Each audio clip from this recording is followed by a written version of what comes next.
Okay, let's talk about Iran's nuclear program. For decades, it's been this huge, confusing flashpoint in world politics. Are they building a bomb? Is it just for energy? Today, we're going to unpack why Iran has been so persistent on this path, even when it's cost them so much.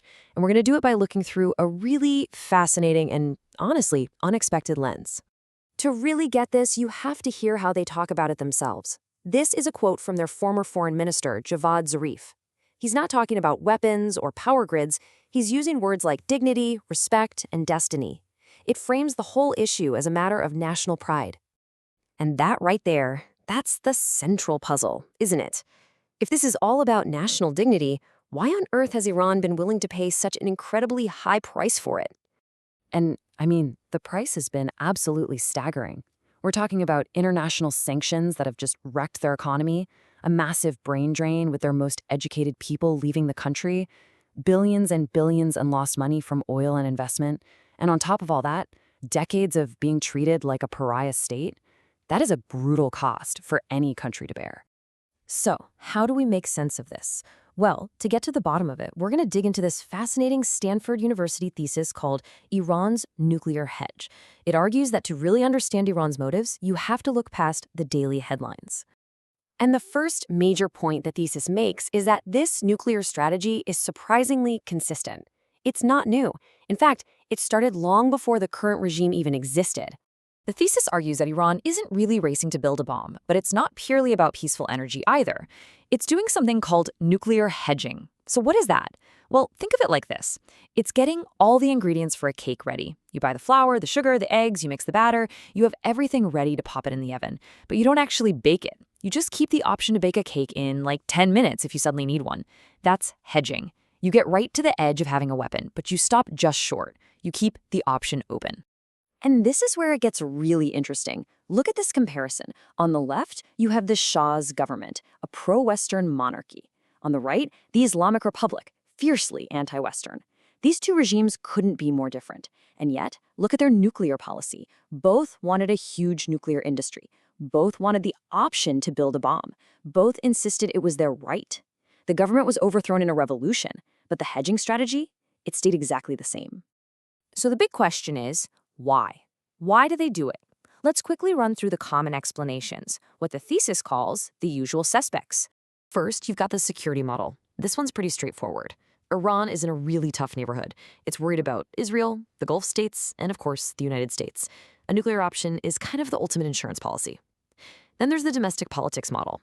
This theory says the nuclear program is a great tool for leaders to look tough, to distract people from problems at home, and get everyone to rally round the flag. And look, both of these are definitely part of the story, but the thesis argues they're not the whole story, not even close. To find that deeper reason, the thesis says we need to look beyond pure geopolitics and dig into something called Iran's strategic culture. Strategic culture. Okay, what is that?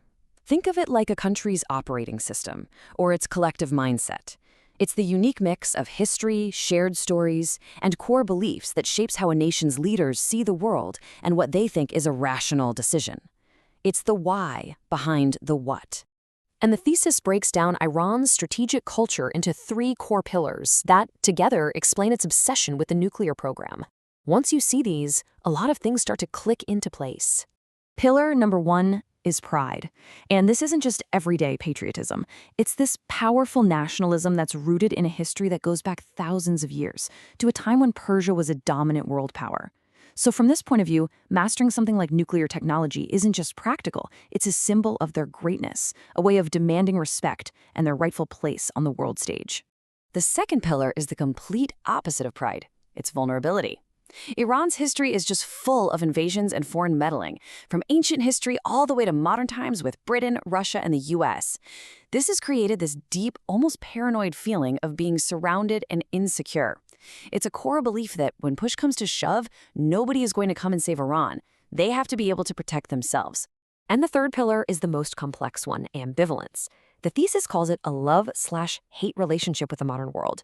On one hand, Iran desperately wants all the benefits of technology, the power, the science, the progress, but at the same time, it is deeply suspicious of the Western cultural and political influence that usually comes with it.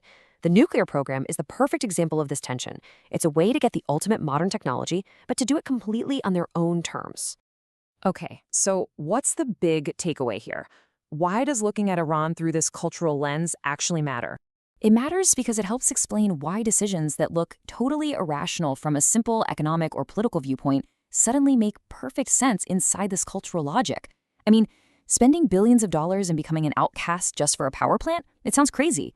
But if what you're really doing is reclaiming historical pride, creating the ultimate defense against your deepest fears, and mastering modernity on your own terms, well then, the calculation looks very, very different. It's about identity just as much as it's about security. And that kind of leaves us with a final, bigger question. This way of thinking, it's not just a tool for understanding Iran. You have to wonder, how many other global conflicts, how many other decisions by nations that seem completely illogical might start to make a whole lot more sense if we just, for a moment, look past the politics and into the culture?